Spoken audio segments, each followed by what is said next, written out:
One is the discovery of who you are as the changeless being, and then you're not attached to the person, and then reflecting on how is this person living, or how is this situation being.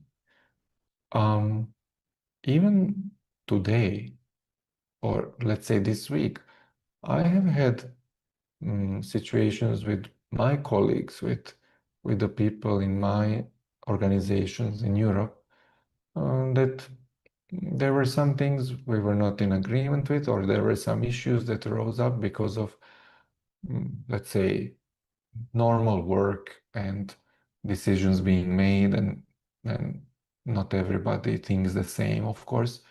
So there are these little glitches or sparks that happen, and somebody feels personally maybe insulted, somebody feels angry about something. And if you would think you are the person, you would have very difficult time dealing with these things, because you would take everything personally. The person takes things personally. But if you know you're not, before you react, before you think, oh, this is the way how we should be, I'm right, they're wrong, they should understand what I'm wanting to say, you sit in silence. You sit in silence, you keep meditating on the changeless reality of who you are. And you discover that all that you want is to love. You will always discover this, that anything that you want to do with anybody is to love them. Once you have remembered these truths, because this is usually hidden behind being angry or thinking they are wrong or whatever, when you remember this, then you're like, okay, now I can do the other reflection on the actions I can take, on how I can change the attitude or the approach.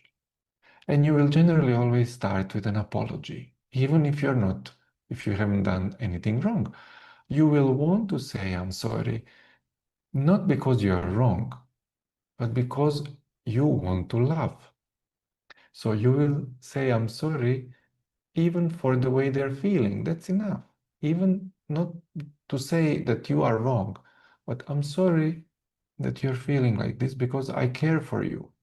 I care for you enough that this thing that we are working on cannot be more important than you, because you are a divine being. So you must be more important than the work we are conducting or the activity we are doing. So you find in yourself way to change the way you would react, to change the way you would speak, demand. And then from that lovingness, solutions will come naturally.